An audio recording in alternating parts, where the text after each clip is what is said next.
list of private business and international corporations leaving Russia is growing day by day by day. I want to be clear though.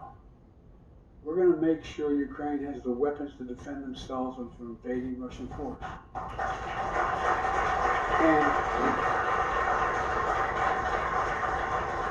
we will send money and food aid to save Ukrainian lives. We're going to welcome Ukrainian refugees with open arms if in fact they come all the way here. And as we provide this support to Ukraine, we're going to continue to stand together with our allies in Europe and send an unmistakable message that we will defend every inch of NATO territory, every single inch, with a united, galvanized NATO. One movement. That's why I moved over 12,000 American forces along the borders with Russia, Latvia, Estonia, Lithuania, Romania, etc. Because they move once. Granted, we respond. It is World War III, but we have a sacred obligation on NATO territory, a sacred obligation, Article 5. And we will not, although we will not fight the Third World War in Ukraine. Putin's war against Ukraine was never be a victory. Democrats are rising to meet the moment, rallying the world on the side of peace and security.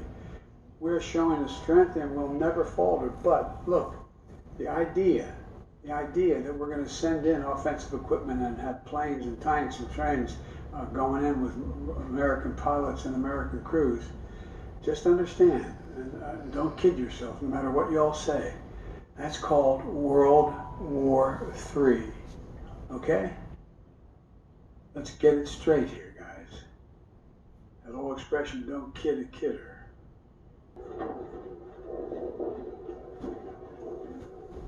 Good almost morning.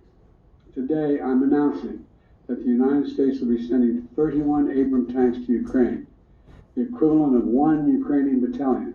Secretary Austin has recommended this step because it will enhance the Ukraine's capacity to defend its territory and achieve its strategic objectives. The Abrams tanks are the most capable tanks in the world. They're also extremely complex to operate and maintain. So we're also giving Ukraine the parts and equipment necessary to effectively sustain these tanks on the battlefield.